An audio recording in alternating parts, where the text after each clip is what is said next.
This is Kat Sturtz from rockingyourpath.com with another episode of Fast Action Fridays. And today, my special guest is from the west coast of Michigan, west coast of the United States, way out in California? California. So we had to really adjust our time frames here. And this is Dr. Anita M Jackson. And she is one of the go-to people about building a successful, lucrative business.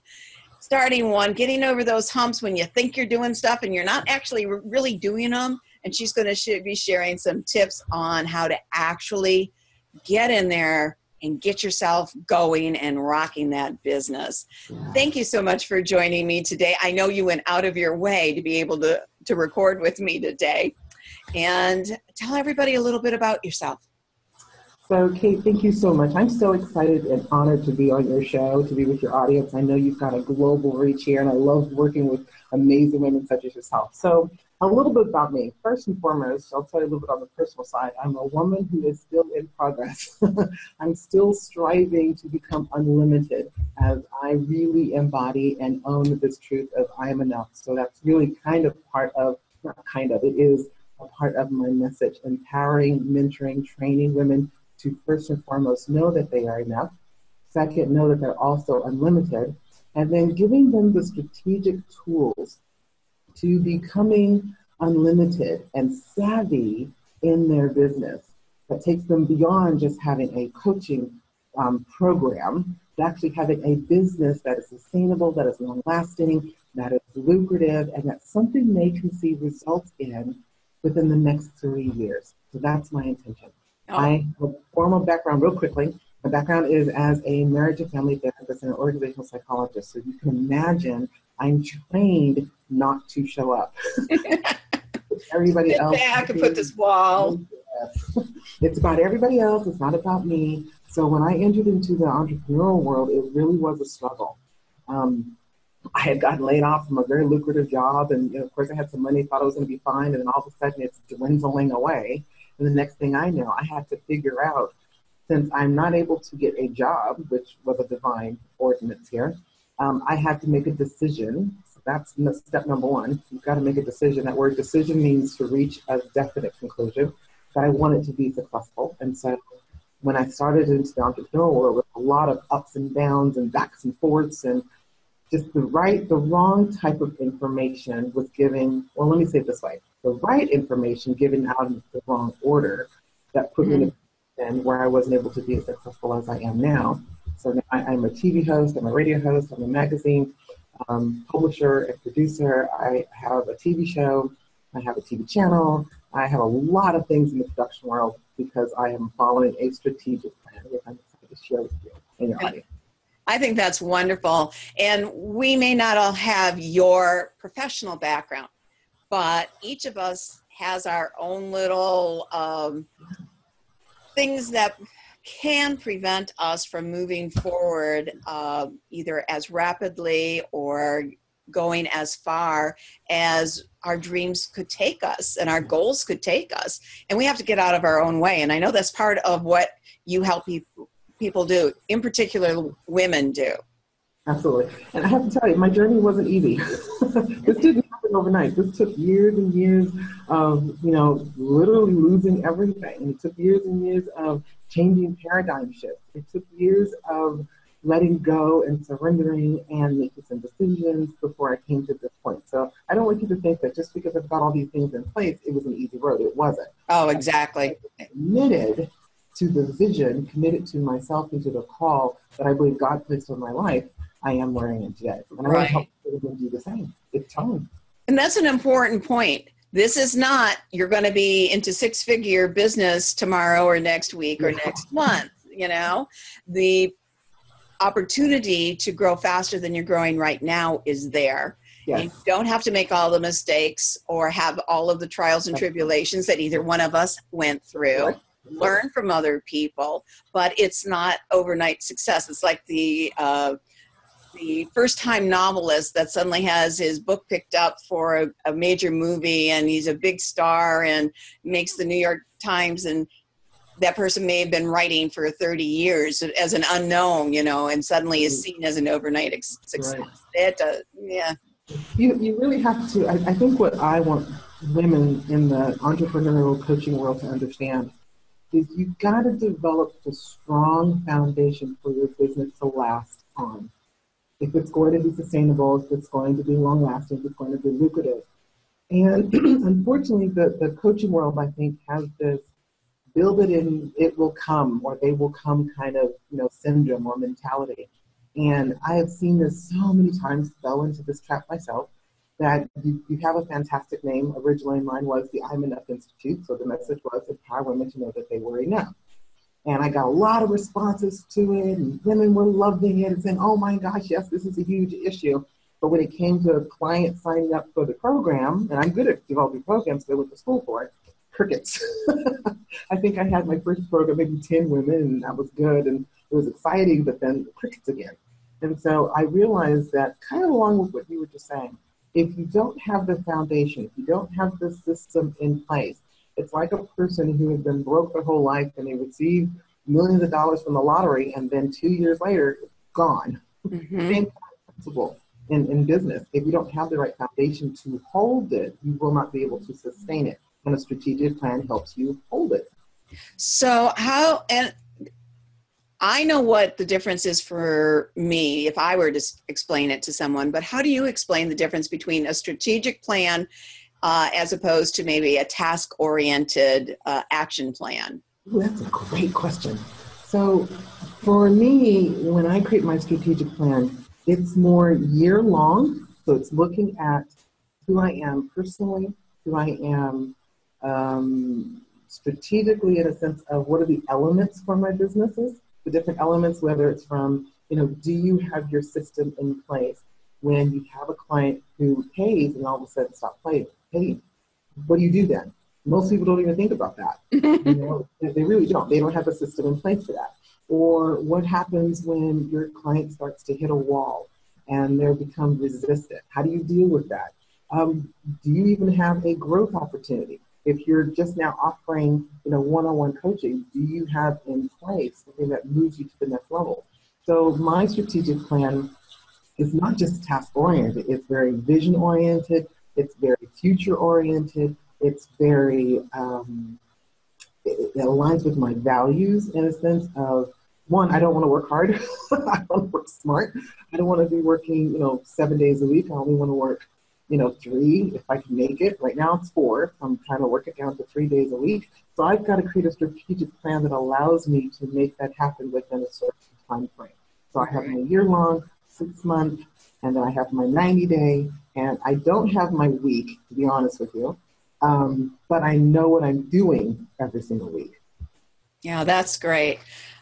I know a lot of people, me included, once you get that strategic plan in place, decision-making becomes easier because you've got a framework from which to judge your decisions or determine your decisions, and you may have, 100 people coming to you wanting you to contribute to their wonderful cause. Mm-hmm. How do you determine which ones to do? How do you determine which speaking engagements to do? Which opportunities to follow? Unless you have that strategic plan, which you are so good at helping people lay out for themselves, you get that overwhelm, or you find yourself running down paths that aren't necessarily bad paths. They're just not the most successful, lucrative ones for you to be following right now, right? Here's what happened to me. When I got laid off and I entered into the entrepreneurship world, specifically coaching, you can unconsciously fall into, and I think a lot of people are dealing with this, whether they're aware of it or not, this survival mode. And survival mode keeps you busy. So what that means is you're constantly producing programs, you're going to network meetings, you're trying to share the message, and then when you're sharing the message, you're sharing so much, people start to disconnect from you, rather than being very specific about, what it is that you're sharing. And then if once you're in that survival mode, if we truly do believe that everything is energy, then you need to understand that success is 90% energy management and 10% execution. So part of your energy needs to be focused on the right types of tasks in the right order to help you be successful. So for me, I'm good at coming up with programs. I can create pretty much a program off the top of my head, probably because I've been in school for a very long time, and that's one of the tasks on the organizational side that I had to do, which I look back and go, see how the universe works? I understand why these things do it. So during my coaching career, the first year and a half, I'd say 2 years, I was putting out programs all the time. Well, that looked very sporadic. It looked like I wasn't stable. It looked very needy. And I didn't see that at first. But my return, the results were demonstrating that. And then, of course, lovingly, the universe started to slow me down and put all these little blocks in my way to make me go, stop, Anita, take a breath, get out of the way, and focus. And so as I, literally my spirit's like, start operating like an organizational psychologist. You know what to do there. What would you do if this was a business? If this was an organization you had to walk into and help them through, how would you help them? So I started to look at my business and realize, wow, there's a lot of missing pieces in here. And then when I started to go back and put the pieces together, like creating an actual workflow. A workflow is if then that. So if they sign in for this, then I send them in one direction. If they sign up for that, I send them in another direction. So my strategic plan is now quarter-based. So one quarter I'm focusing on the Unlimited Woman Lifestyle Mastery Program and all that entails to help you manage your energy, your mindset, your belief systems, and things of that nature. And then the next quarter focuses on maybe leadership. And the next one focuses on visibility, really getting your message out to the world, which is probably one of my favorites, to be honest with you. And the next one is money. So each quarter is focusing on a specific message to support women. So what would happen if you did that for your own business just as well? You were very focused on what am I talking about? What's part one, part two, part three? And then just stay in the energy of that, trusting that, believing in that, getting support for that message, and you may start to see a change in your business. And there's so much more to say to that, of course. Yeah, that's such important advice. And I can hear some of the people going, but what if I miss out on other things that I should be doing? I heard that this was a really good tactic to do right now. How do I do that right now in the middle? So how do you commit to that type of focus? It's a really good question. I think once the plan was laid out and I knew every single component, well, I'll even be, I don't know if you can see this. No, yep, we can. Okay, so here's part of my strategic plan that I've written out. I haven't written out the rest of it yet, but it's It's not bells and whistles. It's simple. It's really simple, but it's based on each quarter. So this is one quarter, this is the second quarter, third quarter, fourth quarter, and then I have all these little notes. It goes on the back. And then, of course, I've got my little workflow.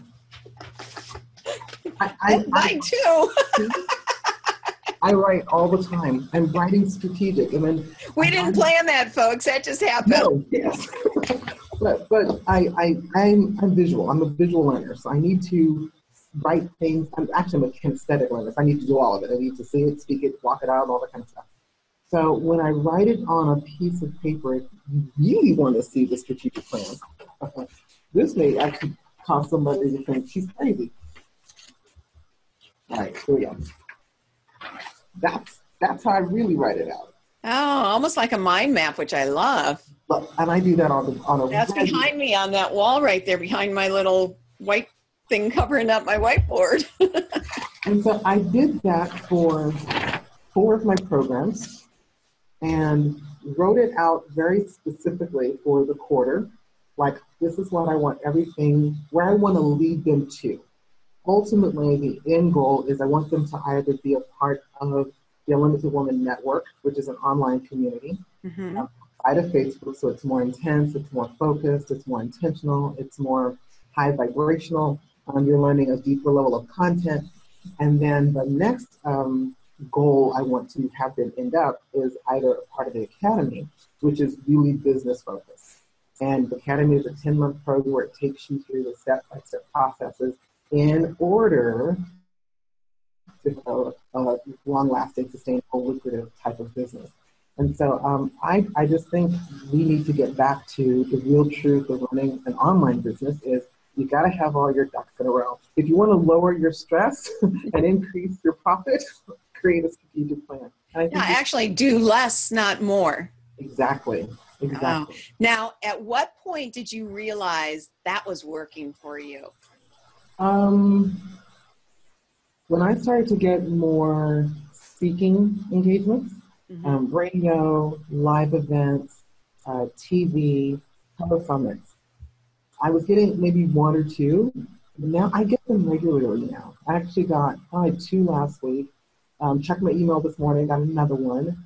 So I get them on a regular basis now.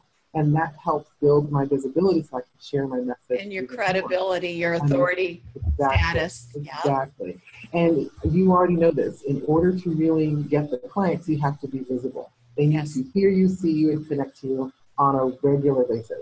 And what I see happening a lot is if you have a social media page, you're already visible. But if you are a coach and you haven't been sharing your message, if your community can't articulate what your message is about, you're not visible in your brand, your message, and your business. Hence, you're not. I want you to repeat that because that is such an important point. Yeah. I know who my followers are. I know the bulk of my followers, and there are people that are going to need to hear that again because they think just because they're posting, especially the automated posts all the time that they're visible, and it's like, yeah, but nobody's looking. Yeah. So, and that's what I see is I see a lot of people posting everyone else's comments, everyone else's ideas, everyone else's, positive inspirational statements. Great. So you are already visible. Well done. Now let's get you and your message well done. And I always ask my audience, what's my message about? And 9 times out of 10, they may not say it exactly the way I say it, but they definitely get the point and the meaning. So at least every quarter. So here's a tip. Once you've gotten clear on your message, you know exactly what it is you're doing. Every single month, share it. Post it like your new picture. I change my picture every quarter. My profile picture on Facebook, change it every quarter. Every time I change it, I put it up there. Here's my little message. Here's my website. Here's my free gift. Put it up there every single time. Believe it or not, people check that stuff out. They'll go to your website. Yeah, that's good. Asking them, one, to get that feedback that you are on the right track, and two, to get their words that help you connect with them and how you talk with them. Very good. Absolutely. All right. So I want you to say that because it was so important. If you've got a group and you're not. If your message is, if your tribe, your community, your network is not able to communicate your message, then you're not visible according to your brand, your message, and your business. You're visible in regard to how you're posting. That's it. Yeah. That's going to be a wake-up call for a lot of people. Yeah, my clients were going, but I'm on Facebook all the time, but I have no clue what you're doing. If I didn't know you, I wouldn't know what your message is about. Because I know you, I know what your message is about. So another tip is, this is my insider secret.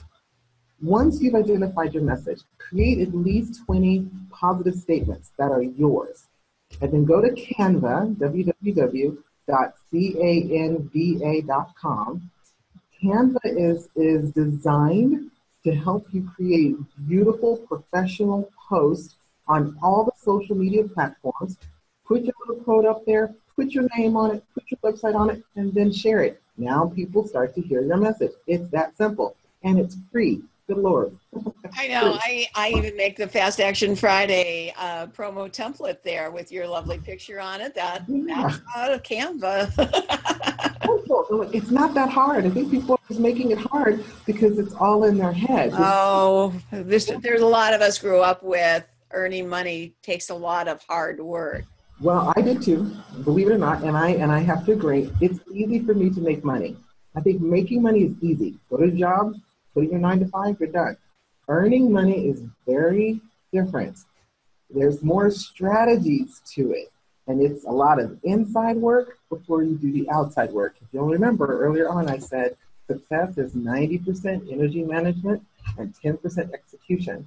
So that means your mindset, your thoughts, your beliefs, your energy, your value, and then your behavior.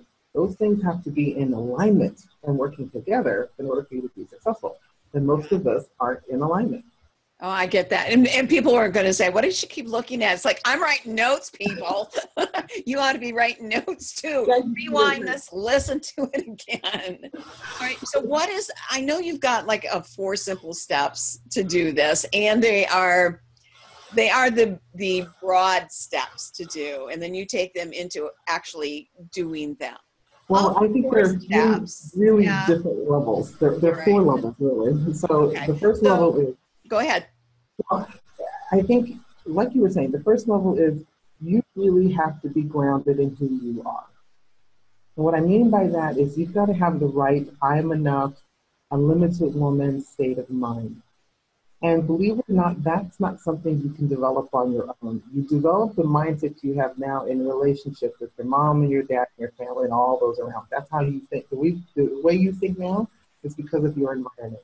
So if you're going to have a new way of thinking and being, or being and thinking, you have to be in a new environment. That's number 1.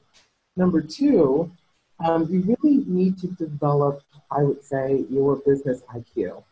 You know, it's like emotional intelligence IQ. You need to develop your business IQ. And that takes some work too, because there are all these different elements you need to learn in order to really be strengthened in developing your strategic plan as one of them. And then the third part is you really need to be visible. You need to be speaking, whether it's doing a Facebook Live, whether it's being on a telesummit like this with Kate or myself, a radio show. You've got to get out there sharing your message on a regular basis. And that really is back to number 1. If you're feeling confident, you really believe in your message, it's easy to get on some sort of a radio show or any type of visibility opportunity and share your message powerfully. And then the 4th one is you've got to constantly be growing on a regular basis. So what are you doing to actually grow your business? And then follow up. Maybe a 5th one is follow up with everything that you're doing. I find different people drop the ball at different levels of that. Follow-up can be a big one for a lot of people. They get so close, and then I don't know if they get scared away to follow up. It's like, who am I to be successful? You know, so they reduce the number of people they follow up with, or they get inconsistent with it. I know I've been guilty of that in the past. And here's the thing. If you consistently show up in your business and do what needs to be done, you consistently grow your business. You know, I really like that, because I think there's a statement that says, what you resist persists. And so the more you keep resisting showing up, the more your clients aren't going to show up for you either. So exactly. You're going to end up, you know, doing a lot of hard work. And believe me, again, I did the same exact thing. You know, especially when it got to the point where my savings was dwindling and everything was, you know, fading, you get into more panic mode. And so you end up making some really big mistakes. And if you don't have, I think the other thing I want to add in there is you really shouldn't be doing or growing a business by yourself. It's almost impossible for you to be successful on your own. I'm not saying it can't be done. I'm just saying it takes a lot longer and it's a lot harder and it'll affect you. But if you have you don't necessarily need, quote, employees. Right. You need mentors, coaches, but you also need people to help you. That's right. That's right. And I've got my team in place. It's a small team, but they're there. And I'm also a big visionary. So I think that's another reason why my friend or my team stays put, because I can dream big and then I execute. And they laugh at me on a regular basis, like, you just got the idea like an hour ago and you're just putting it on Facebook. And I'm like, because I move quick. Because if I don't, here's the other thing. What happens is sometimes we'll say, I'm going to do something. And then if they don't do it within at least 72 hours, even if they're just posting and saying, I'm working on it, what happens is you get caught up in these thoughts that you may have that tell you you're not ready, you're not good enough, you're not smart enough, you don't know what you're talking about. And the next thing you know, you're always in this position of, I'm going to be launching, and 5 years to pass and still don't touch that particular program. You've basically proven yourself true because you're in that mode. And you convince yourself you're doing a lot of work towards this and it's just not working, but in reality you're really not doing the actual work. You're just doing the thinking about doing the actual work. It's I've written a lot of books under Kathy Henderson and done a lot of writing workshops, and the number of people who want to be a published writer is a lot greater than the people who actually sit down and write. That's right. That's right. That's yeah. right. And so and that's why coaching is so powerful, is because if you get with a coach or a mentor who is results oriented, who is accomplishment oriented. Obviously, I'm accomplishment oriented. I didn't have my doctorate after my name, and I did that straight through nonstop. I didn't even take a break, which I don't advise that for anyone who's in school. But I'm one who says if I'm not doing something that's producing some sort of result, even if the result is internal first before it becomes external, then I don't know if it's something you should be doing. If you're not focusing on having some sort of result come from your actions, then let go of it. It's wasting your time, it's wasting your energy, and it's probably distracting you from actually doing what you need to be doing or accomplishing what you could be bringing into your life. Exactly. All right. So we're coming up to the end of our time. We could go, I'm sure you and I could talk for hours about this stuff. If somebody's stuck, what's your number one piece of fast action advice? That's a great question. I think the first thing I usually will tell any of my clients when they're stuck is breathe and remember who you are. Because the moment they get stuck, they start thinking negatively. Oh my gosh, I don't know this. I can't think of this. I don't know what I'm going to do. And they start this spiral effect into the negative mindset. And that throws you off from remembering who you are and what you've accomplished and what you've gone through to get where you are today. So stop, breathe, and remember who you are. No, I love that. Because once you do that, and you also add, which I like to do, and I think you probably recommend this too, you go to the next level. Yes. How do I make this happen? Yes. What's the solution? There's a solution out there. I can go find it because I know it exists somewhere. It's there. I've gotten through worse. I can get through this too. What's the next step? Awesome. Well, thank you so much for jumping through hoops to be with me today. I loved it. And we will definitely have you back in the future. I would love to be back. All right. This is Kat Sturtz from rockingyourpath.com, closing another episode of Fast Action Fridays with my awesome guest, Dr. Anita Jackson, who's way out on the California coast while I'm here in Michigan. Remember, I will be back next week with another great guest. And in the meantime, remember to keep rocking your unique path to success.